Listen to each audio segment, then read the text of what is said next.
So as noted, we have class all the way through until December 13th, and then we'll be off for the 20th, 27th, and the first Wednesday in January, so we get 3 weeks off. And then we'll continue with class the second Wednesday in January, which would be, so we'll take that off, January 10th is when we will resume in the new year, in the year of our Lord 2024. Now a certain man named Lazarus was sick. He was from Bethany, the village of Mary and her sister Martha. This Mary, whose brother Lazarus was sick, was the same Mary who anointed the Lord with perfume and wiped his feet with her hair. So the sisters sent a message to Jesus, saying, "Lord, the one you love is sick." When Jesus heard it, he said, "This sickness is not going to result in death, but it is for the glory of God, so that the Son of God may be glorified through it."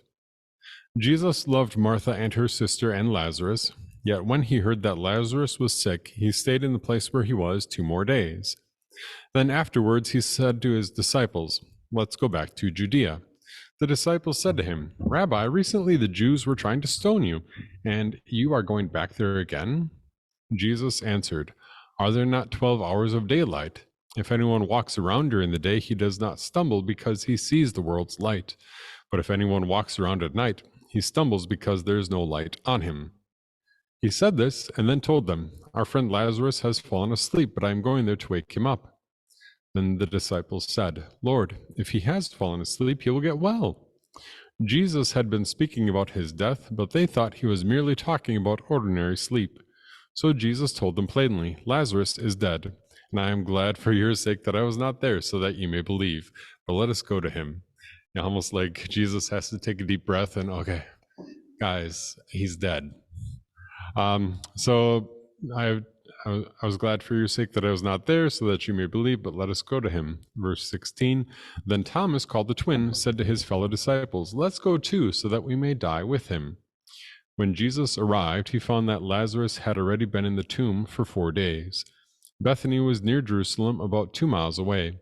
Many Jews had come to Martha and Mary to comfort them concerning their brother. When Martha heard that Jesus was coming, she went to meet him, while Mary was sitting in the house. Martha said to Jesus, "Lord, if you had been here, my brother would not have died. But even now, I know that whatever you ask from God, God will give to you." Jesus said to her, "Your brother will rise again." Martha replied, "I know that he will rise in the resurrection on the last day."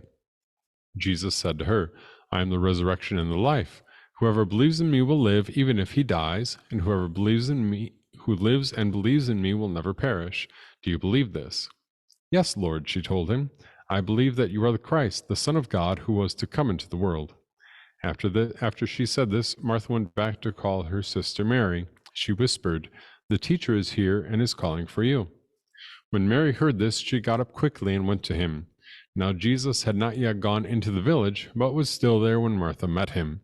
The Jews who were with Mary in the house, consoling her, saw that she got up quickly and left. So they followed her, supposing she was going to the tomb to weep there. When Mary came to where Jesus was and saw him, she fell at his feet and said, "Lord, if you had been here, my brother would not have died." When Jesus saw her weeping, and the Jews who came with her also weeping, he was deeply moved in his spirit and troubled. He asked, "Where have you laid him?" They told him, "Lord, come and see." Jesus wept. Then the Jews said, "See how he loved him." But some of them said, "Could not he who opened the eyes of the blind man have kept this man from dying?"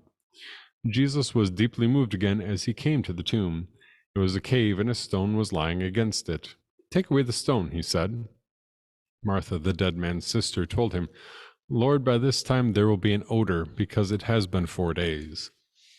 Jesus said to her, "Did I not tell you that if you believe, you will see the glory of God?" So they took away the stone. Jesus looked up and said, "Father, I thank you that you heard me. I knew that you always hear me, but I said this for the benefit of the crowd standing here, so that they may believe that you sent me." After he said this, he shouted with a loud voice, "Lazarus, come out." The man who had died came out with his feet and his hands bound with strips of linen, and his face wrapped with a cloth. Jesus told them, "Loose him and let him go." Therefore, many of the Jews who came to Mary and saw what Jesus did believed in him. But some of them went to the Pharisees and told them what Jesus had done. So the chief priests and the Pharisees called a meeting of the Sanhedrin. They asked, "What are we going to do? Because this man is doing many miraculous signs. If we let him go on like this, everyone will believe in him. Then the Romans will come and take away both our place and our nation." But one of them, Caiaphas, who was the high priest that year, said to them, "You know nothing at all. You do not even consider that it is better for us that one man die for the people than that the whole nation perish." He did not say this on his own, but as high priest that year, he prophesied that Jesus was going to die for the nation, and not only for that nation, but also in order to gather into one the scattered children of God. So from that day on they plotted to kill him. Therefore Jesus no longer walked about openly among the Jews. Instead he withdrew into a region near the wilderness, to a town called Ephraim, and he stayed there with his disciples. The Jewish Passover feast was near, and many went up to Jerusalem from the country to purify themselves before the Passover. They kept looking for Jesus and asking one another as they stood in the temple area, "What do you think? He certainly won't come to the festival, will he?" The chief priests and the Pharisees had given orders that if anyone knew where Jesus was, he should report it so that they could arrest Jesus. All right. John chapter 11, 1 through 57. Any questions on what we read?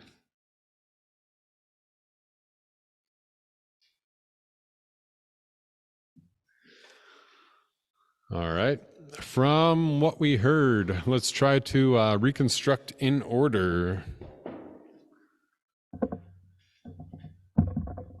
If you look at the beginning, or remember from the beginning of the chapter, what's the major problem that we've got going on in verses 1 and 2, especially in verse 1, Elika? All right, Lazarus is sick, and then what do they decide to do? Lazarus is sick, and they're like, "Oh, well, you're sick, you're going to die." No, what do they do? Yeah. All right, so they're like, "Jesus, you should come, because the doctors have done their best, and it's not very much." And so Jesus, what does Jesus do? He helps.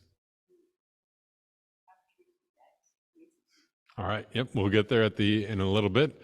And so it takes a day for this messenger to get there. Lazarus probably dies before that messenger makes it to Jesus.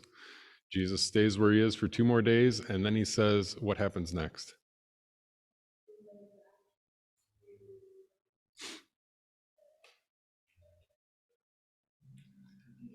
Yep. Bethany in Judea. And his disciples are like, "Oh, if Lazarus is asleep, he's going to get better. We should just let him sleep. Why are we going back to wake him up?" And what was Elika, you mentioned the problem then. What was the problem with Lazarus? Lazarus is dead. And so the disciples are like, "All right, well, this is close to Jerusalem. Last time we were there, they tried to stone Jesus to death, and so we're just going to go die. All right." So they get there, Martha meets Jesus, and then eventually she sends word back to Mary. And what happens next? Anything? Yeah.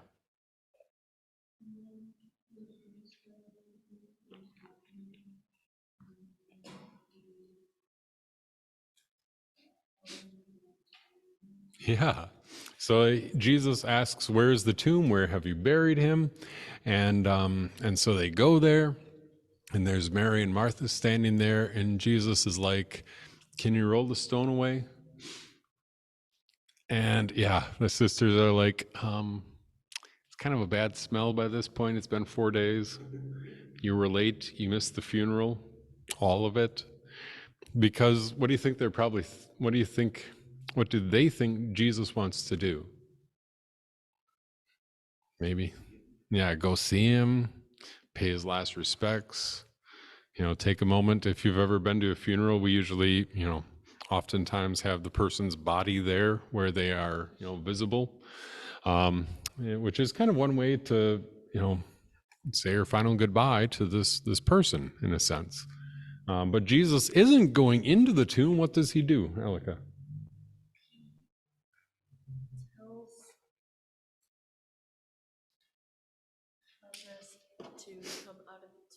All right, he calls out in a loud voice, Lazarus, come out. And what happens? He comes out, and he's like, waddling out all wrapped up. And they're like, okay, you can, because they would wrap somebody up with, like we hear about the burial of Jesus, they would wrap him up in strips of linen and other spices to kind of help the body dry out, for lack of a better word, and also to help keep the smell down. And then Jesus says, take off the grave clothes and let him go. And then there's a little bit of an epilogue shortly after that. If you look at verses 45 and following. If you look at verse 45, what's the result of this? Yeah. All right, the Jews want to kill him. And then the other result, if you look toward the end of verse 45.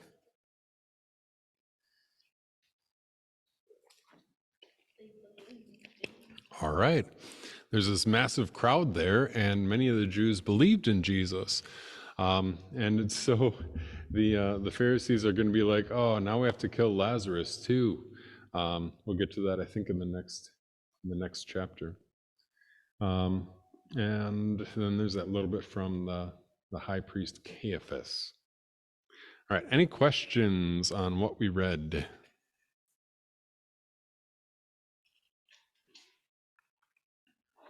Okay, then we'll go to page 162 in your workbook. There we are.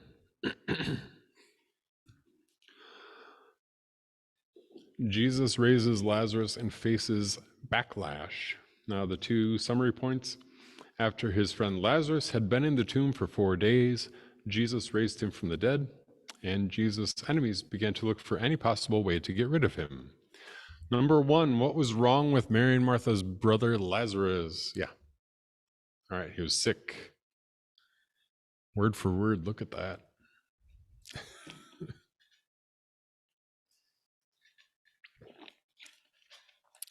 I should just teach to Jim. Yeah, then I could see. All right, number two, why do you suppose Mary and Martha sent word to Jesus that Lazarus was sick?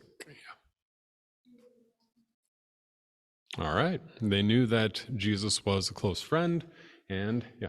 So he could pay his last respects. Maybe. Either Jesus is going to come and heal him, or Jesus is a close friend and wants to say goodbye before Lazarus passes away. Yeah, this is probably what we're thinking here. He's a close friend, so at the very least, Jesus will care about Lazarus, and also maybe he can heal him. They know that Jesus has done many other miracles.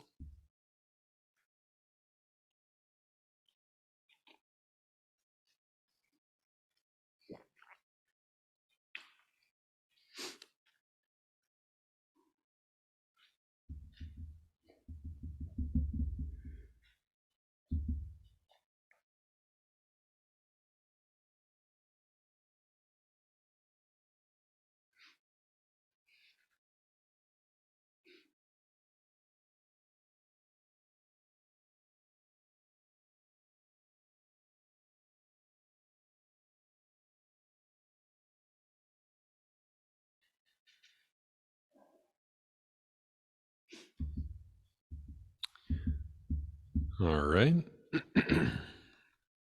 Number 3, looking especially at verse 8. After a brief delay, Jesus announced that he and his disciples would head south to the region of Judea, where the cities of Bethany and Jerusalem were located. Why did Jesus' disciples think that was unwise? If you look at verse 8. Okay. All right. They wanted to, they had recently tried to kill him, stone him to death, throw stones at him until he was dead. Yikes. There are probably more, yeah. There are probably worse ways to die, but not many.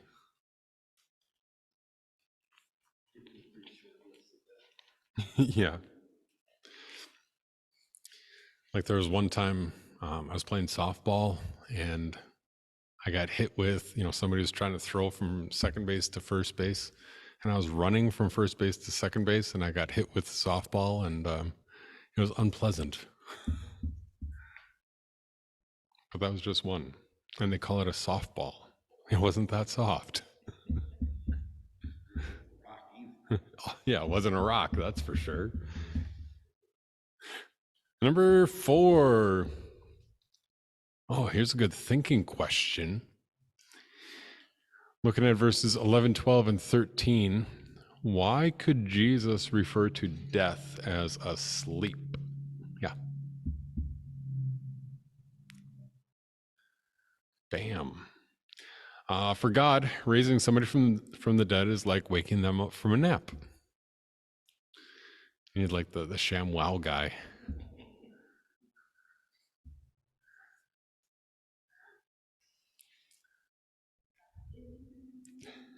Yeah. I'm like, oh, we're throwing a curveball here. Nope. Yeah, Jesus has the power over death, which means he has the power to wake somebody up from death. Whereas we humans, we have, limited capacity to keep somebody from dying. It's like keep everything inside that should be inside, keep everything out that should be not inside, and then keep everything circulating inside. And we hope for the best. That's why we take CPR. So that the blood is circulating where it belongs.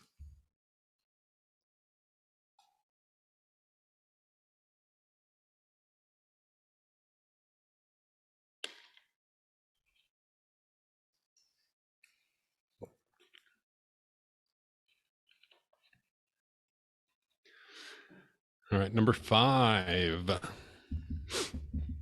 Martha believed that Jesus could have healed Lazarus if he had been there earlier. What did Martha believe that Jesus could do even now? If you look at verse 22. Verse 21, we had heard, Lord, if you had been here, my brother would not have died. Then verse 22, but, like, what does she say in verse 22?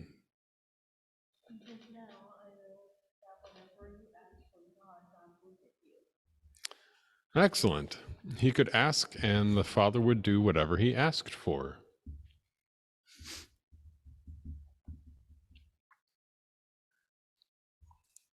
I think it was last time, yeah. Last time we had ended with the account of Mary and Martha.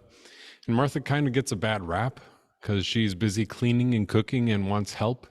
And Jesus says that Mary has chosen what is better. And then you get to John chapter 11, and Martha is like right there at the city gate welcoming Jesus. And she's like, you know what? If you had been here, he would not have died. But I know that you can just say the word, make the prayer, and God will make it happen. Whereas Mary is off weeping in the house and not doing so hot, because she will end up saying the same thing in verse 32. Lord, if you had been here, my brother would not have died, period. But she doesn't add anything else. Okay. Number 6, according to Jesus' own words, what does our connection to him by faith mean for us? Verses 25 and 26. Yeah.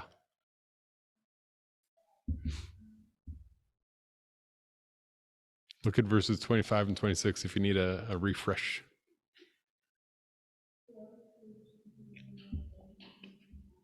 Excellent. So whoever dies in this life, believing in Jesus as their Savior, will live forever in heaven.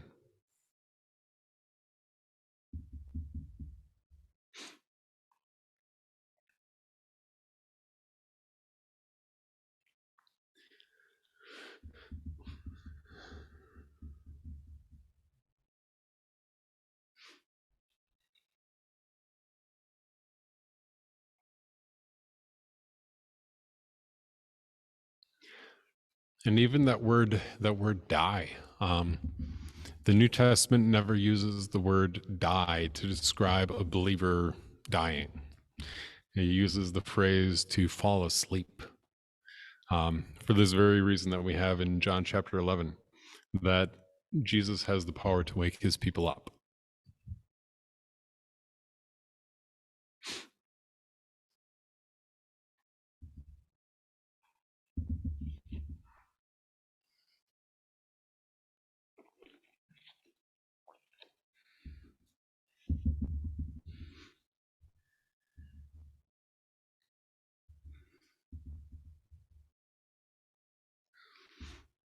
So far, so good. Number 7. What do we learn about Jesus in verse 35? Shortest verse of the Bible. Yeah. What's that? Yeah, he wept. So he is, yeah, he is true man, and he has real emotions. Emotions are not in and of themselves sinful, and he was overcome with sadness at the death of his friend.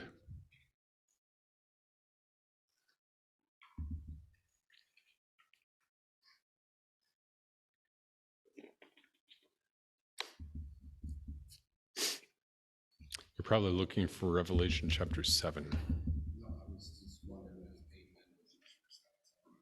Oh.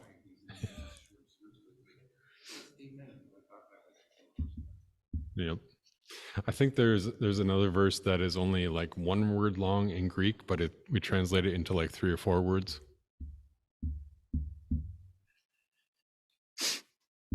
Excuse me. Number 8. The numerator. Why did Martha think it was a bad idea to open Lazarus's tomb? Oh, sorry. Yeah. It would have smelled poorly, badly.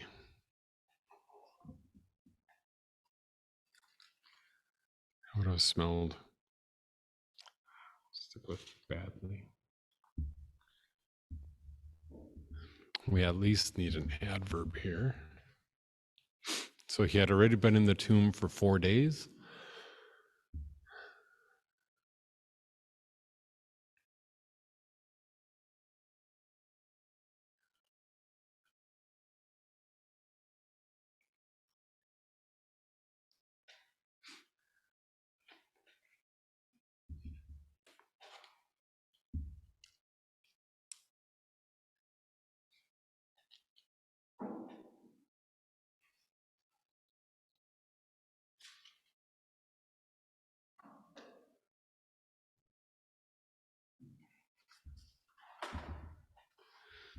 All right, number 9, why did Jesus intend to perform this miracle? He tells us in verses 41 and 42 in that prayer.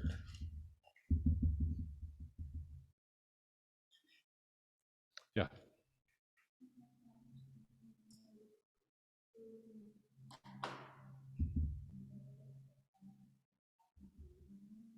Yeah. So that the people standing there would know that God had sent him.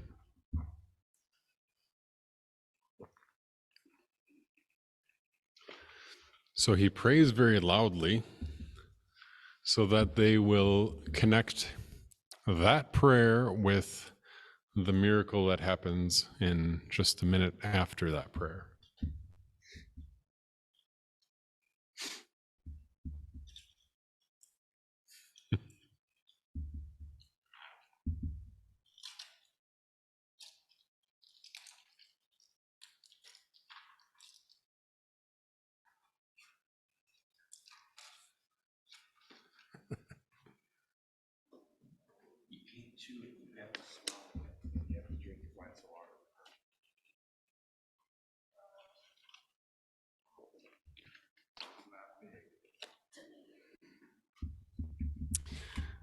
All right. Still waiting on that. Okay. Number 10. What did Jesus do for Lazarus, a man who had died and been in the tomb for 4 days? Yeah. Raised him from the dead. Anything you want to add? Yeah, he was his friend. Raised him from the dead. I would say raised him from the dead and restored his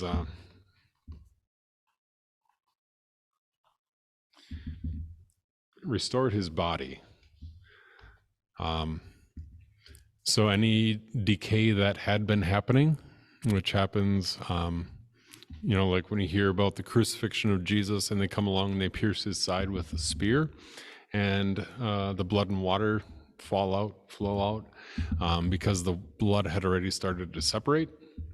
Well, any decay that had already begun happening is reversed. So he's not just raised from the dead, but now his body is restored to full health.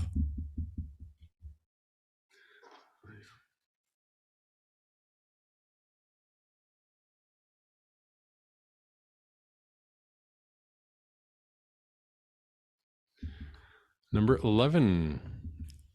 Ooh, nice long question. That is not a question. That is a paragraph with one question at the end. Here goes. The Romans controlled the land that God had promised to his people.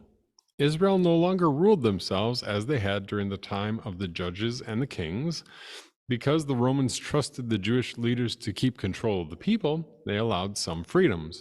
However, if they lost control or failed to lead the people, Rome would take away any special freedoms that they enjoyed, probably including the freedom to worship in the temple. What were the Jewish leaders worried would happen if Jesus continued to grow in popularity? Looking especially at verses 47 and 48. All right, the Romans are going to come in and take away our place, meaning take away their ability to govern themselves through the Sanhedrin, and maybe, depending on how severe it would be, maybe come in and destroy the temple. The Romans end up doing that about almost 40 years later, in the year 70. In the year 66, the Jewish people revolt again, not a good idea. And then in the year 70, the Romans break through the wall of Jerusalem and burn the place.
All right, number 12. This is actually kind of two answers. What did Caiaphas mean when he said that it would be better for one man to die for the people? So number 12 and then number 13 will be the other reason. So what did Caiaphas mean when he's like, oh, it's better for one man to die for the people? Yeah. All right, so that the people don't rebel or they don't make problems, and then the Romans come in and trash the place. He's like, well, Jesus should die rather than the entire nation of people suffer punishment from Rome. from the Roman army.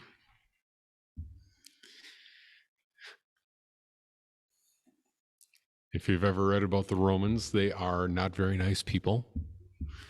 I could recommend a multitude of very boring history books on the topic. Or a really good movie. Which one? Gladiator? Yeah, and that takes place like almost, what is it, about 130 years after Jesus.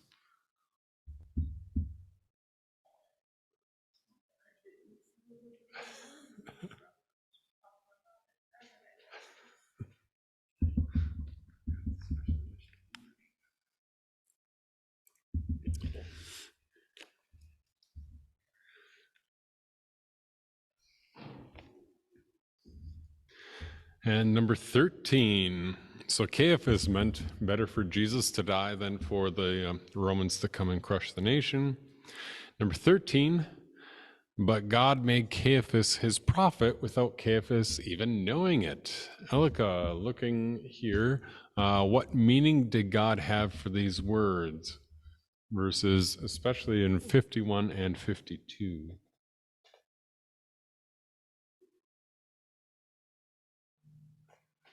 Or toward the end of 52, you see a little bit there.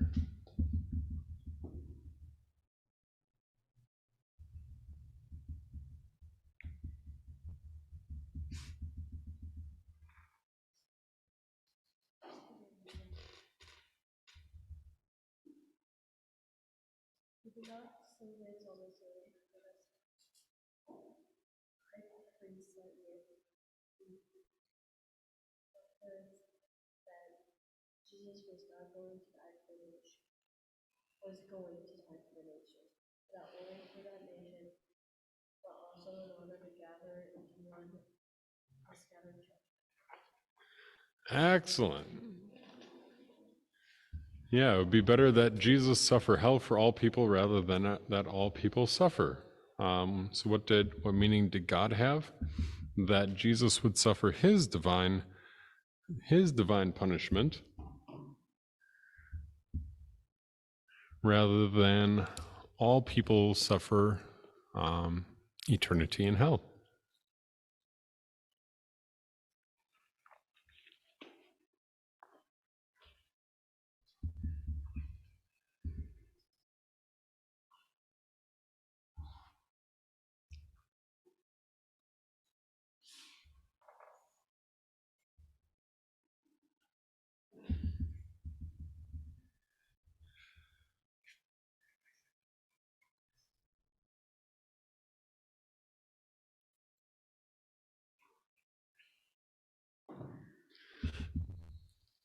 So number 14. I'll give you a minute first. So here we have Caiaphas, who is serving as the high priest. He is not a believer, and yet God works and speaks through him anyway. Are there any questions? Anybody? Anybody at all? Yes.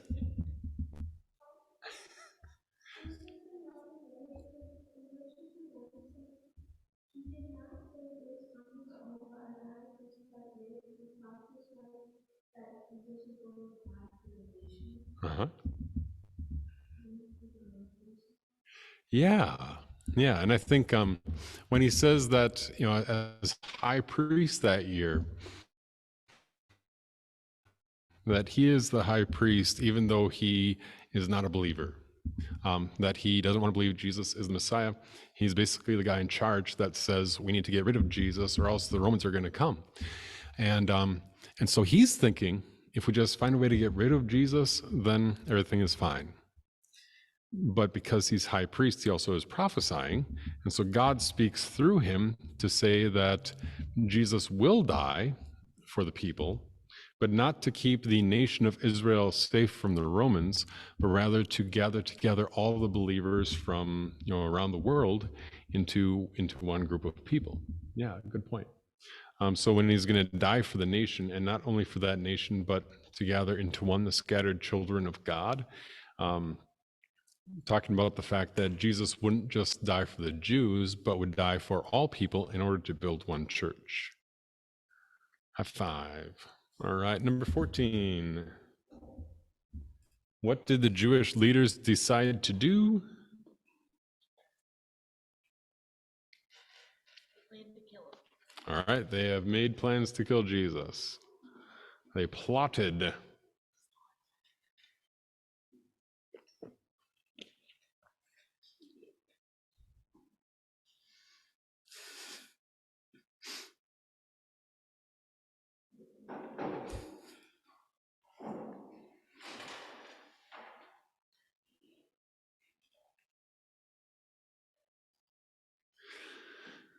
All right, we'll have our little summary question.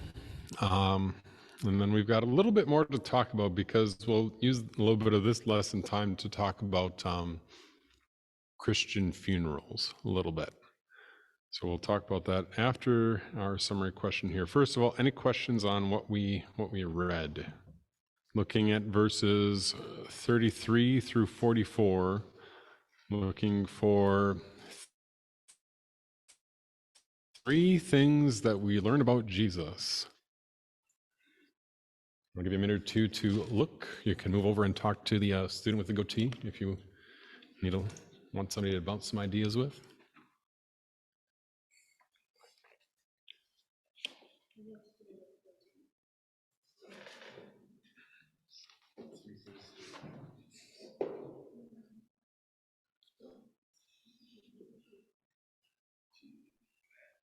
That was fantastic. All right, so he has emotions like any other person, which also shows that he is fully human, just like you or I. And he cries, and it's not just like he's got a, the way that Lutherans typically cry is they start blowing their noses, and that's about it. Sometimes more. Maybe it's a German thing, but anyway, but Jesus isn't just like, he has a couple of tears that he has to wipe away. This is like you are at the other end of the building and you hear a heart-wrenching sob. It's not a quiet thing.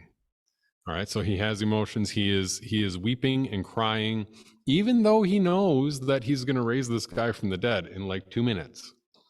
But it's still heartbreaking. All right. What else? Anything else that we learned about Jesus? That was one. He is fully man with rational soul and human flesh. I think you said that, and emotions. All right. Anything you want to add, Elika? Anything else that we learned about Jesus?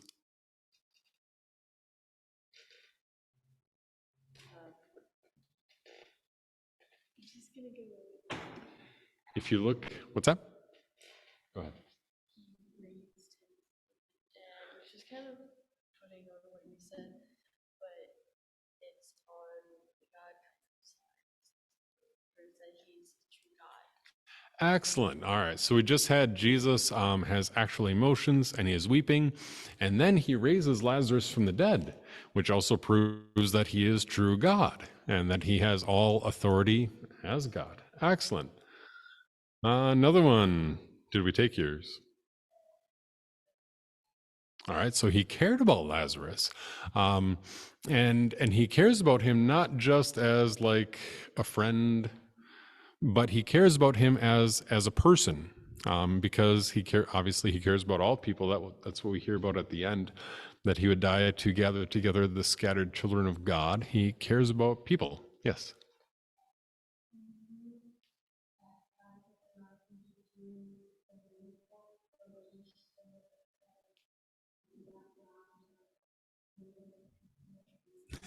Yeah. That Jesus is very consistent in speaking in a way that people can understand. And so, like you said, he prays because he is going to be asking God to fulfill his prayer, and he prays so that the people can hear it. And then I guess anything else that we want to add?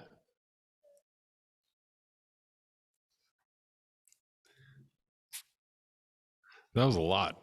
The one that I would add is verse 43.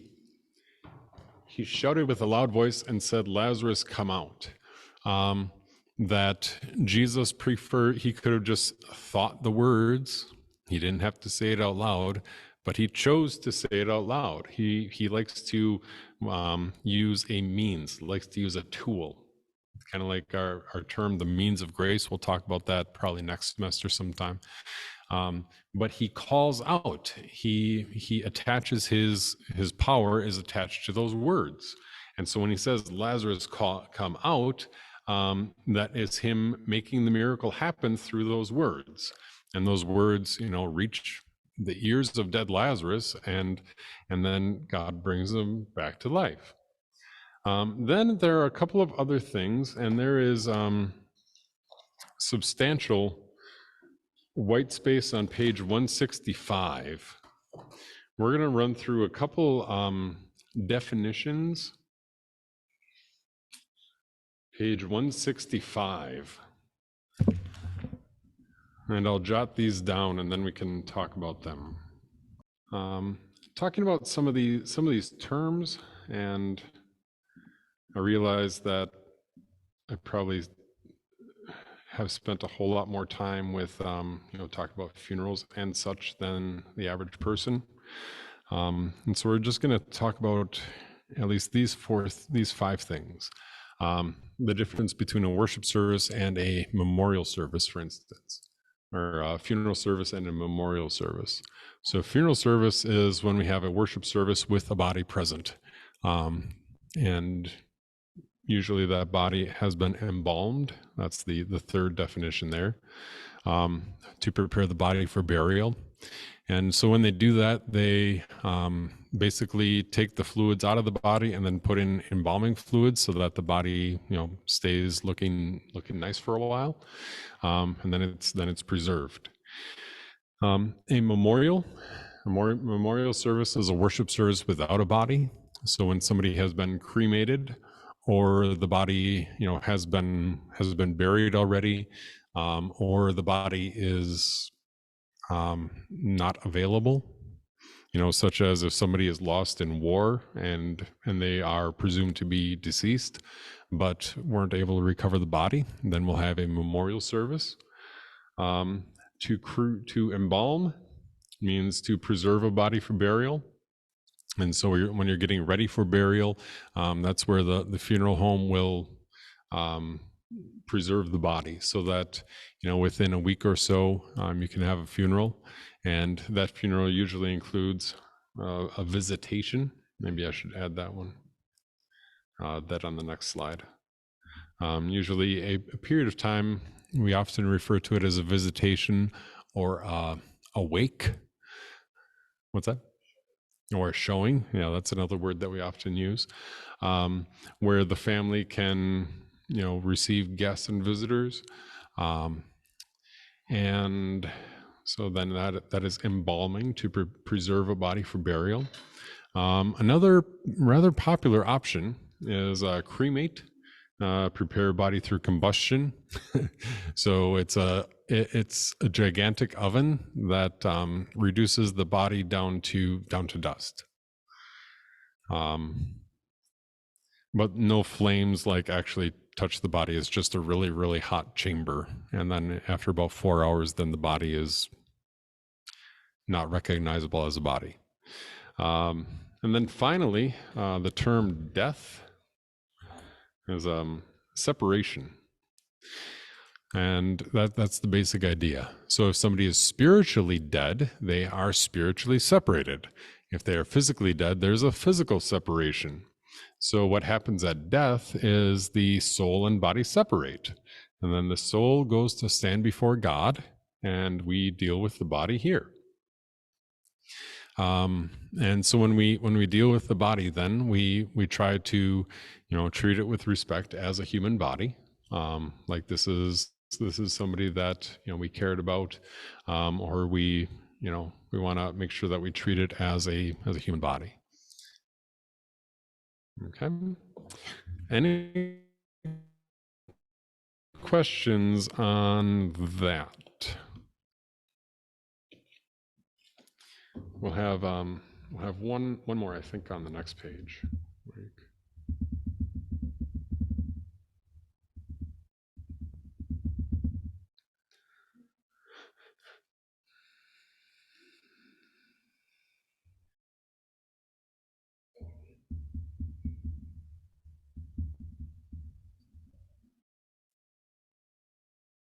What's that?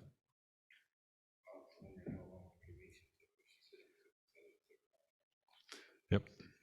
Yep. Cremation takes about 4 hours. And yeah, and embalming is a little bit more of an involved process. The nice thing with cremation is that, you don't have to have the memorial service right away. You can, if you want to do it like a week later, that's okay. That's a little bit more of a challenge when somebody has been embalmed. Okay. All right, we've got a couple more that I will add. Probably the first time all day you've written the word combustion.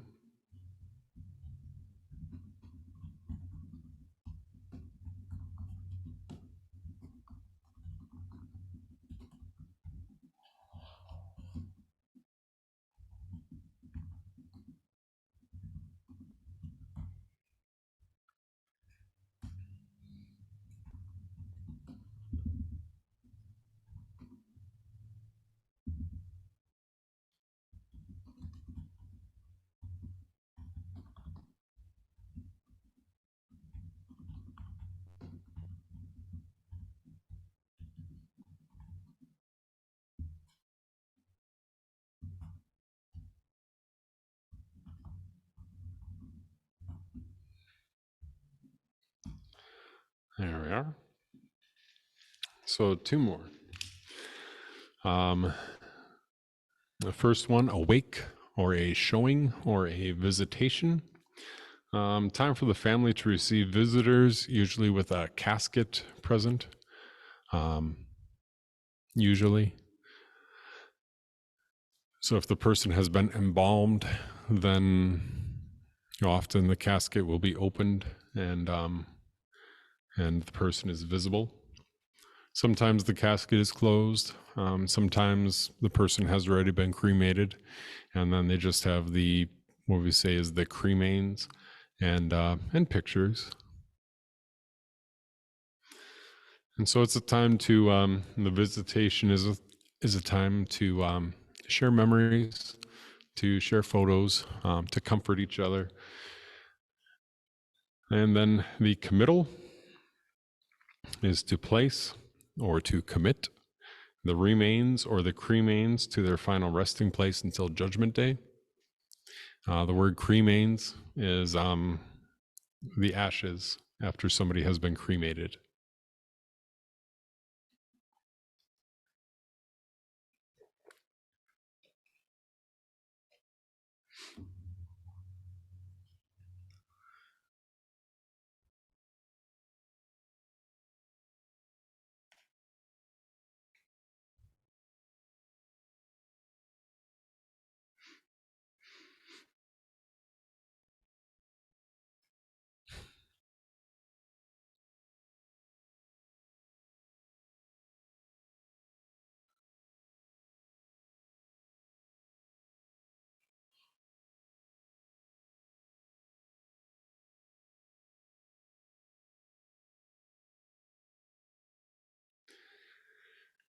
And then I've got one more slide on the purpose of some of these things. Don't worry, it won't be any more after that. Use like 1/10 of the page.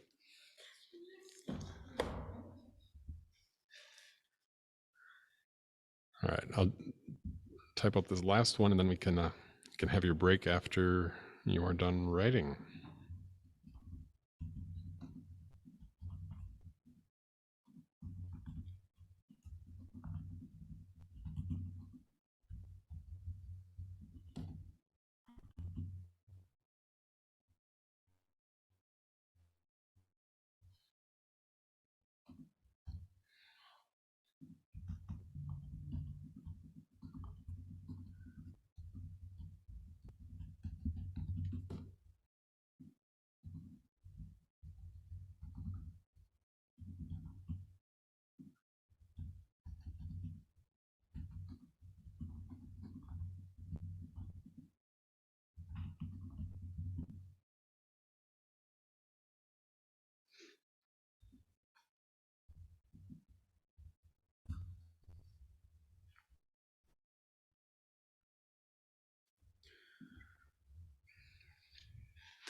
And then we talk about the purpose of a visitation.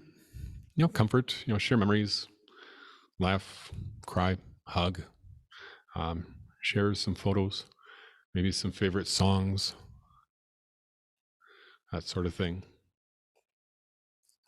And then the purpose of a funeral service or a memorial service is really to proclaim Jesus as the one who raises the dead.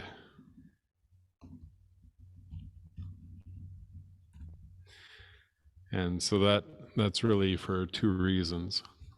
Comfort those who are grieving, and a confession of faith that this is what this person, this Christian, believed. And so there's all sorts of, the truth that this person is now in heaven with Jesus, that they have nothing more to worry about, and that this person will be raised from the dead at the end of time. Exactly as we confess in the Apostles' Creed, I believe in the resurrection of the body.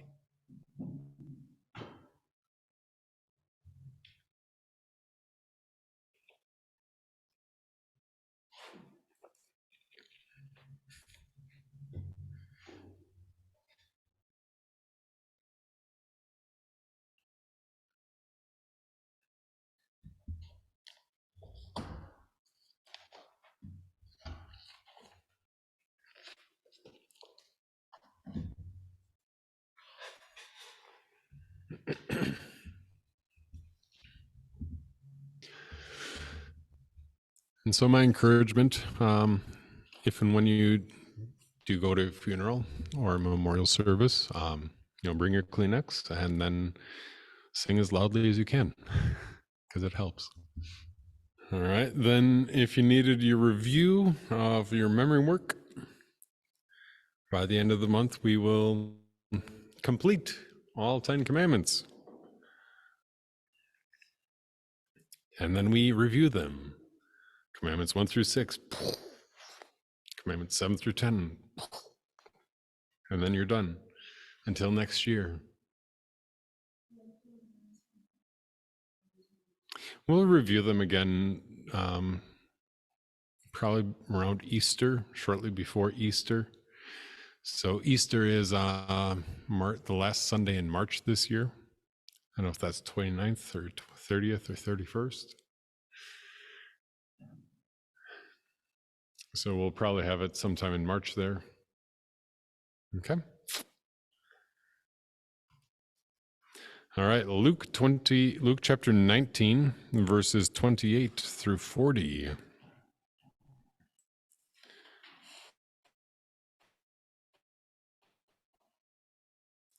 So you're thinking New Testament, since you know your books of the Bible, Matthew, Mark, Luke.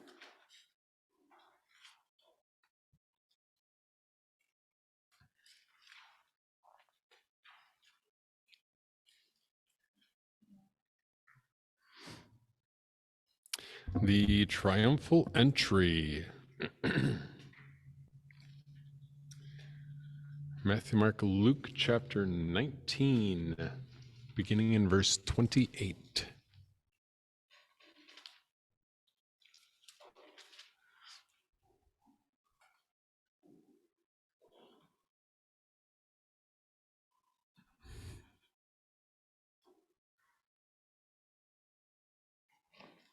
All right, reads like this.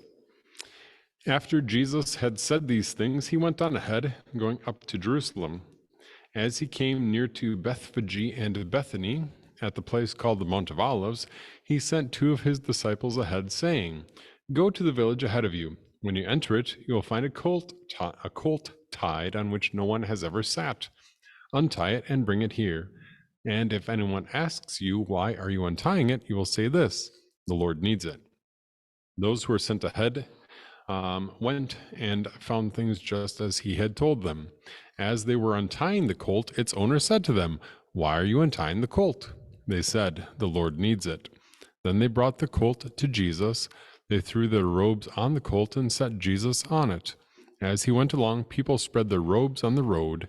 As he was approaching the slope of the Mount of Olives, the whole crowd of disciples began to praise God joyfully with a loud voice for all the miracles they had seen, saying, "Blessed is the King who comes in the name of the Lord. peace in heaven and glory in the highest. Some of the Pharisees from the crowd said to him, Teacher, rebuke your disciples. He replied, I tell you, if these people would be silent, the stones would cry out. All right, any questions on what we read, verses 28 through 40?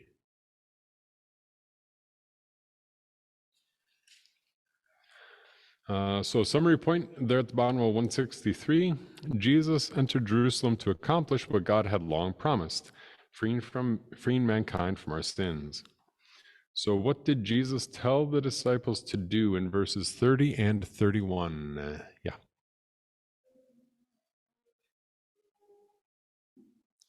All right. Excellent. Go find a colt, untie it, and bring it back to him.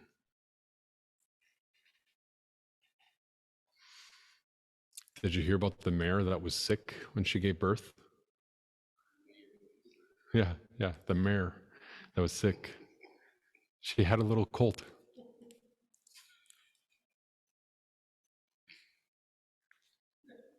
You know, trouble out there. Tough crowd.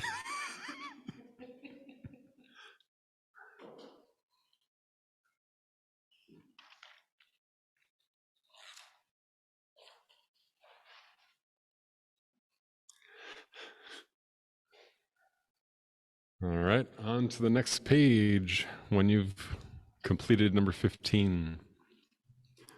Number 16. The people quoted Psalm 118 as they shouted their praise. Blessed is he who comes in the name of the Lord. Their words testified that they believed Jesus was the promised Messiah, and their words angered the Pharisees.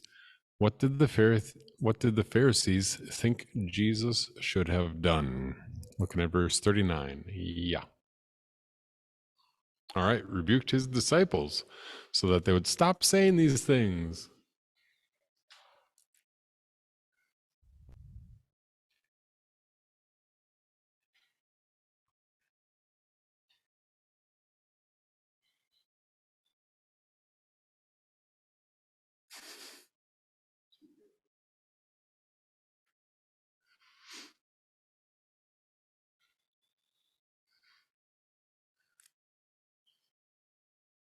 We've been waiting a month and a half almost for Toledo Edison to fix the light that is their light. Yeah. So they add it to our bill. And so we're like, because it's their light on their pole. And then we're like, hey, our light isn't working. Can you fix it? And they're like, yeah, we'll put you on the list.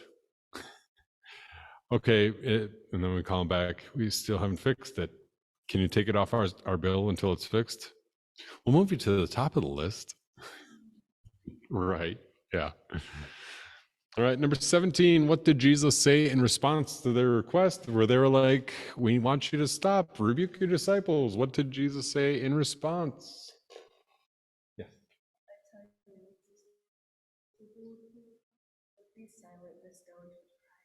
All right. Excellent. If the people stayed quiet, remained quiet, if the people were quiet, I like that, then the stones would cry out. That would be a state of being verb. To stay, to remain, to be, I suppose.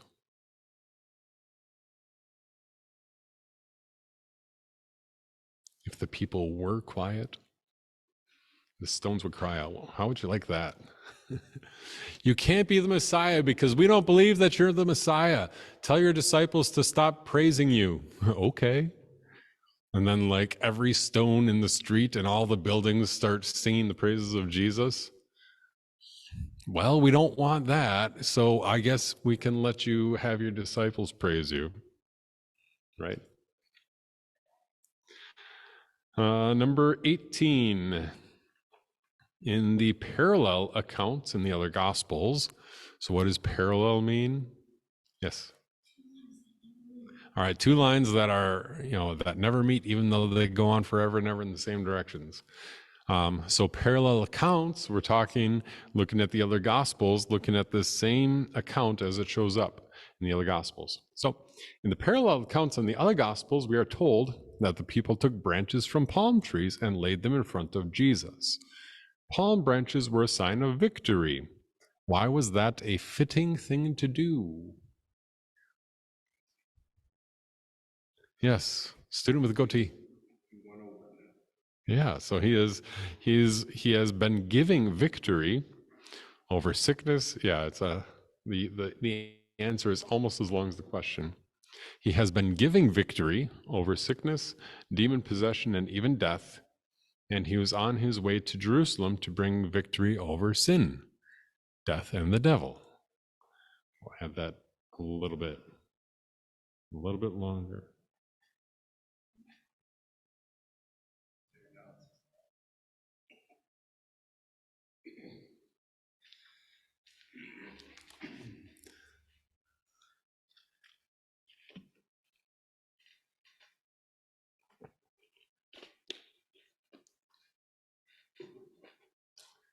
While you write that, I'm going to grab a hymnal.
Yeah.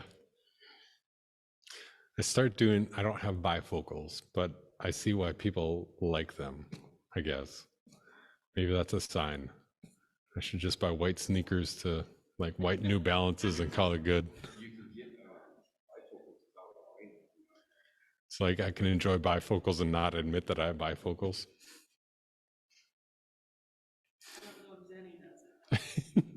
They'd probably do it for like $60 instead of 40.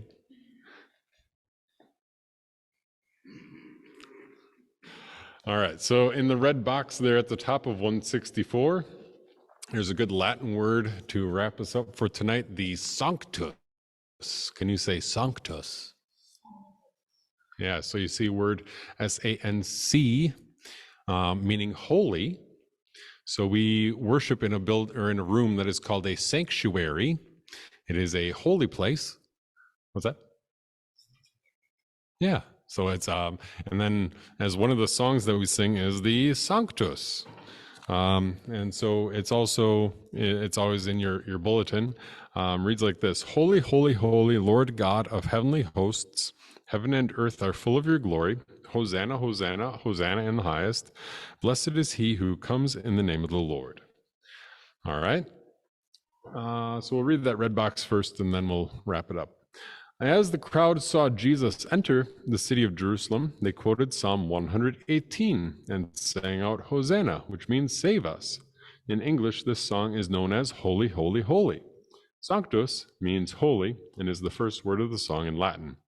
In our worship, we follow the people's example in praising God and asking for his forgiveness. We use these words set to music most often before the celebration of the Lord's Supper. So that part, it starts out, Holy, Holy, Holy Lord God of heavenly hosts. That's from the prophet Isaiah, like the angels singing back and forth to one another in Isaiah chapter 6. And then, blessed is he who comes in the name of the Lord. That we are singing about Jesus is entering Jerusalem to those words. And now we sing that in our worship service because Jesus in body and blood is entering worship in, to that same set of words. because we believe under the Lord's Supper, Jesus is there in body underneath the bread and in his blood underneath the wine, in a way that is outside of human perception. And so we sing, "Holy, holy, holy, we are in the presence of God, who is holy." And we sing, "Blessed is he who comes in the name of the Lord," exactly the same as the crowd on Palm Sunday. Any questions? Yes. Okay. Well, you can start packing up. That is going to wrap us up for tonight. Let me know if you have any further questions, and we'll see you next week.